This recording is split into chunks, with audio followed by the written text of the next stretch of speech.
For background, I, 28 years old female, have been estranged from my father, 63 years old male, and his family since I was 10. He left us for his mistress and went to Canada. Ever since then, my mom single-handedly raised me and my little sister. I worked hard from a young age and was able to get a scholarship at a very good university in New York. I developed softwares and now live very comfortably. Around mid-2018, Male, my grandmother, from my father's side, approached my mother because they were struggling financially with their house. Apparently, my grandmother's sister, who was handling her retirement money, did not pay the remaining mortgage, and the bank is foreclosing the property. My mom, being the kind-hearted lady she is, asked me to purchase the foreclosed property to help my grandmother and my aunt, who lives with her along with her 2 kids. I didn't want to help them because all of them enabled my father's affair, so from a young age I chose not to have any relationship with them. But I gave in to my mother, who said that, no matter what happened before, your grandmother is old and needs help. And I thought it would be healthy for me to let go of the grudge I've held over my father's family and start a new chapter. A few weeks after I purchased the house, my aunt kept asking me for help with her 2 kids' tuition fees. My grandmother would also call me every day to ask for an allowance. They would even call me at 2 a.m., not caring about the time difference, because they desperately needed money. If they couldn't reach me, they would hound my mother instead. It all went downhill when my sister called me crying because she said that aunt took her new phone from her room when they visited and sold it online because she needed money for her kids' field trip. My aunt justified her actions by telling her that her rich sister could buy her a new one. My sister had bought that phone herself by saving her school allowance, and she was proud that she bought something on her own. After hearing that, I called my aunt to tell her that she either returns my sister's phone or she can pack up her things and leave the house that I bought. My grandmother chimed in, saying that they wouldn't have done what they did to my sister if I had picked up the phone once in a while and helped them. She accused me of being selfish and stingy when I have so much. I told her to leave with her daughter too. I asked a friend to serve them an eviction notice since I'm not in the country. When they didn't comply, I asked the same friend who owns a demolition company to wait until they left the house, pack up their belongings, and tear the house down. By the time they came back, there wasn't a roof anymore, and one of the walls was knocked down. When my mother found out what I did, she cried and said that what I did was wrong and that I should have taken the high road since we could have bought my sister a new phone. I've heard the same sentiments from my mom's side of the family too. So, am I the idiot? Edit, thank you so much for all of your support. I posted this story because of a conversation I had with my boyfriend. He has an uncle who is dealing with squatters in a rental property in Florida. I told him what I did to deal with squatters, and he told me it's an a whole move. I've shown him all the responses, and he reevaluated his past comment. I thought I would clear up a couple of things that were left out in my post. I own the property. It was foreclosed by the bank, and I won the bidding to buy the entirety of the property, not just assuming the mortgage, with interest penalties too, in June of 2018. For those curious, I spent less than $80,000, including legal fees. After I served them the notice of eviction, 15 days to leave, it was followed up by a meeting with the local council. They were trying to find ways to help us find middle ground since we're family. They asked me if I was willing to let them stay if they paid rent, but my aunt told them they refused to pay rent because it's their house and they refused to move. I told the local council that I have the intent to develop and sell the property, which is why I need them out. We escalated it to City Hall and had them serve a notice to vacate. They had 90 days to find another place to live. The eviction notice was in July, and the notice to vacate was in August 2018. The demolition didn't happen until late April of 2019. I still believe I've given them ample time. As for how long they were out of the house to start the demolition work, they were out the whole day. They all went to another town to celebrate a festival. The only time-consuming work was to pack up their things, but the demolition work itself didn't last long, as the house was made mostly of plywood, timber, and the roof was made of corrugated metal sheet. As for my mom and my sister, they now live in the capital of my home country. I managed to settle them in a gated community, and they are far from our little province. They are in no contact with my father's side of the family. My mom was mad at my aunt for stealing my sister's phone, but upset that I made my elderly grandmother homeless along with my cousins aged 9 and 12. It's a small province, and everyone in the community knew what I did, and in their eyes, I'm the a-hole. I came from a country that respects their elders, especially if they are your family, even if they're out of line. I really did try to have a relationship with my grandmother. While the bidding was happening for the property, I paid for her medications, doctor visits, and I did give her, my aunt, and their kids some allowance money. I even gave them a whole package of US goodies. But after the purchase happened, they were constantly asking for more. Now for a few comments before the update. Comment 1. The story is always about how tough it is to evict, but demolishing the home after they started harassing you and your family's generosity, stealing from your sister, and justifying it is epic. Your mother is wrong. If you tried to ignore this, it would never have stopped. Why didn't your grandmother reach out to your father, her son, to help? Comment 2. Your grandmother and your aunt thought they had an ATM. You owe them nothing. Your mother pressured you to save their house, which you did. They are ungrateful for the help you gave them. They were never going to stop haranguing you for money, not the idiot. Now, for the update. Thanks for the support on my last post. Things have only gotten more intense since then. After the demolition, I thought I'd finally wash my hands of my father's family. But life has a way of throwing curveballs. My aunt, the one who stole my sister's phone, somehow got my number again. She called crying, begging for forgiveness. She said her son, my cousin, was seriously ill and needed surgery. My heart sank. I didn't want to be involved, but I couldn't ignore a kid in trouble. I agreed to pay for the surgery, but I made it clear this was a one-time deal. I transferred the money directly to the hospital. I thought that was the end of it. But then a few weeks later, I found out through a family friend that there was no surgery. My aunt had lied, using her son's health to manipulate me into giving her money. I was livid. I felt like a fool, and that was the last straw. I called her and told her we were done. I blocked her number and anyone else related to that side of the family. I couldn't believe I'd let myself be tricked after everything. But the drama didn't stop there. My grandmother, who I'd evicted along with my aunt, fell ill. The community blamed me, saying the stress of losing her home had caused it. I was the talk of the town, the heartless granddaughter who'd turned her back on her family. I didn't know what to believe anymore. Was I really at fault here? Then out of nowhere, my father reached out. He'd heard about everything and wanted to make things right. He offered to buy a new house for my grandmother and aunt. I was skeptical, but he actually followed through. I heard they moved in last month. I didn't want anything to do with it, but at least they weren't my problem anymore. My mom and sister were relieved. They didn't want to see our family on the streets, but they also supported my decision to cut ties. It's been interesting to say the least, and I'm just trying to find some peace after all this chaos. Thanks for sticking with me through this saga. My girlfriend's parents forced me to fast for Ramadan and pray, despite my discomfort, so I taught them a lesson in respect. By exposing their hypocrisy to their entire community and watching their perfect reputation crumble. For context, I live in a predominantly Muslim country in Asia, and my 26-year-old male, GF, 26-year-old female, is from a Muslim family. We have been together for almost 2 years now. I was raised as a Christian by my family, but I stopped going to church when I was an early teenager, and I personally am not religious at all anymore, which my parents are fine with, as it was my choice. Being raised in a religious environment has negatively shaped how I view religion generally. Main point is that taking part in religious practices of any kind makes me uncomfortable because of my upbringing. My girlfriend is the same as me. She was raised Muslim, but is not religious at all now. There is an understanding about this between her and her parents, but it is unspoken between them as opposed to my situation being very clear with my parents.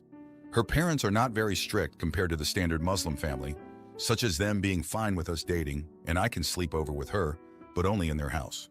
However, they are still religious, and Ramadan is taken seriously.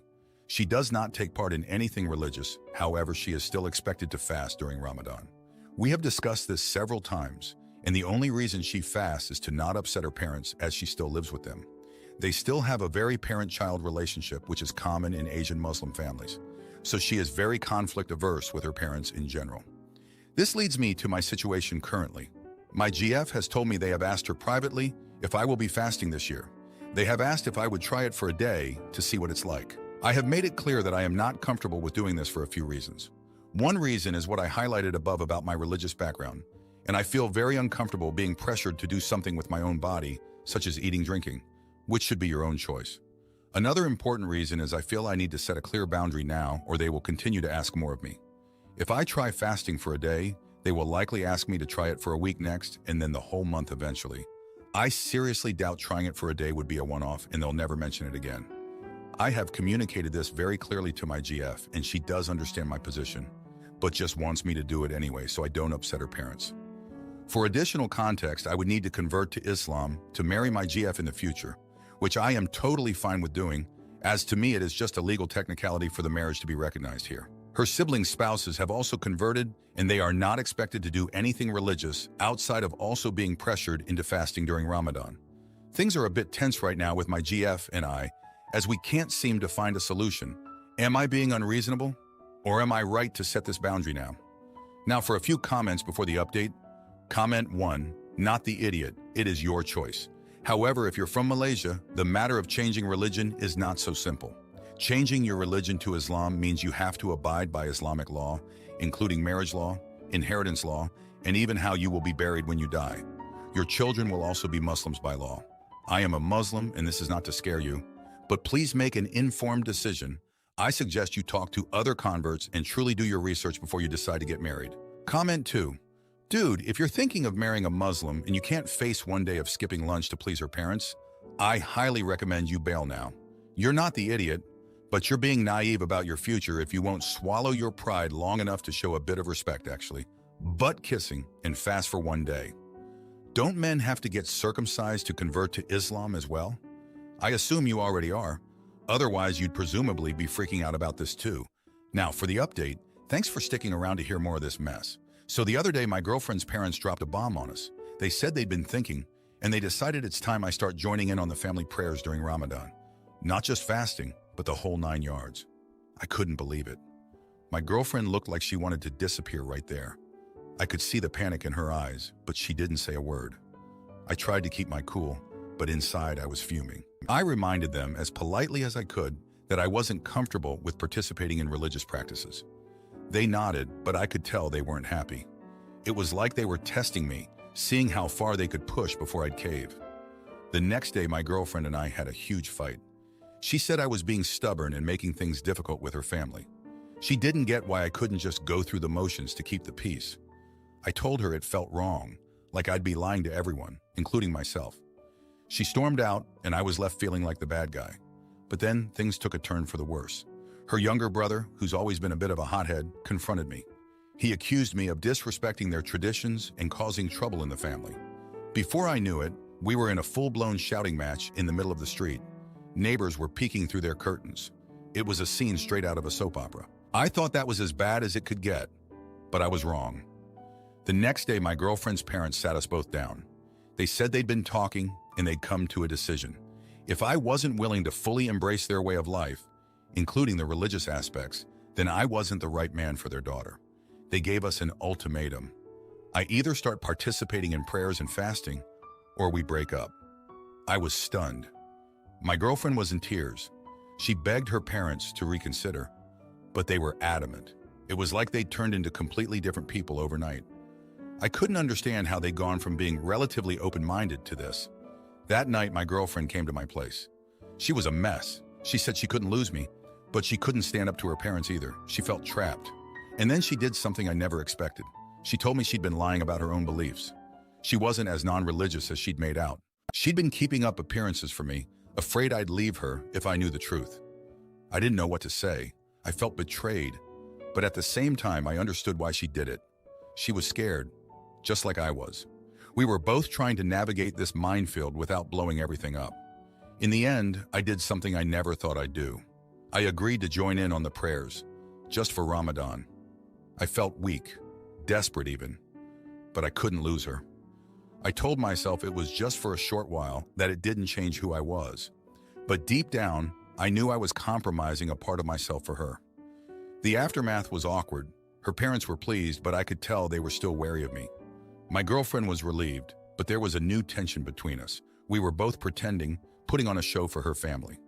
It was like we were actors in our own lives, and I hated it. And then, as if things couldn't get any more complicated, her ex showed up out of the blue. He'd heard about the drama and wanted to offer his support to her.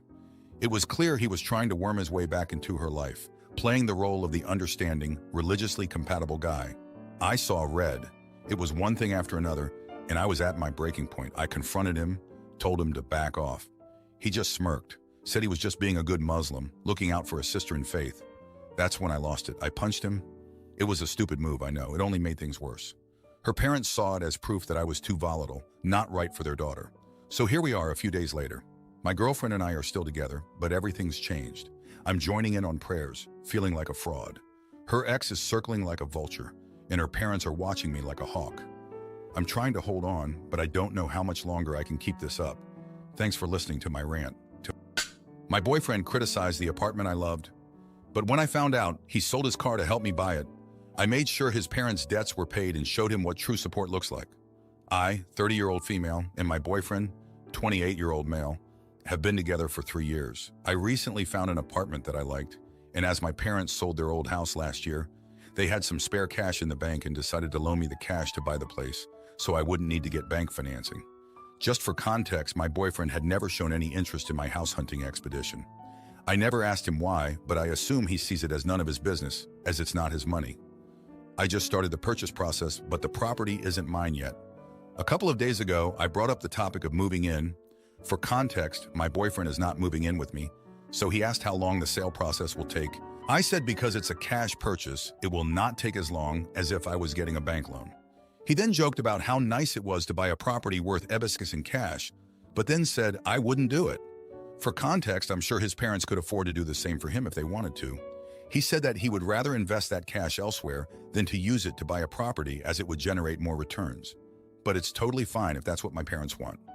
Today after lunch, I asked if we could swing by my future place to take a loop around the apartment complex, as I hadn't taken that route from that location before. My boyfriend has never seen the place. When we arrived, I showed him which apartment block it was, and he commented that it was so near the road, not supposed to be a good thing. That was his only comment about it. As we were leaving the area, I saw a billboard by the property developer which called the area the most coveted address in the country. I pointed it out in a half-mocking, skeptic tone, not sure how to describe how I said it. While I did think it was a nice area, I did not think it was in fact the most coveted in town. My boyfriend then said, I don't want to live here. I told him that's not very nice and started to feel upset, so I went silent. After a while, he asked me whether I was okay, and I said I was upset. He asked why, and I told him that I felt he wasn't very supportive of my new place, and it was rude to make such a comment about my future living place. I also mentioned what he said about making the purchase in cash, because the initial way he said it felt judgmental, even though he did have a good reason for not agreeing with the financial decision. He got quite angry, said it was just his opinion and didn't know why I took it personally, and said, okay, I won't state my opinion anymore then. I said that you wouldn't go to someone's house, look around, and tell them that you wouldn't stay there, even if you did feel that way, because that's just objectively rude. He scoffed and challenged me to a bet by asking someone else if they thought the same. So I decided to come on here and ask the good people of, am I the idiot? Am I the idiot for feeling what he said was rude and getting upset? Now for a few comments before the update. Comment 1, you're not the idiot. My boyfriend had never shown any interest in my house hunting expedition. I find that weird. In your shoes, I would wonder if he either wants to give zero input so he can freely criticize your choice, or he doesn't see a future with you. My boyfriend then said, I don't want to live here. Well, that's good. Who asked him to?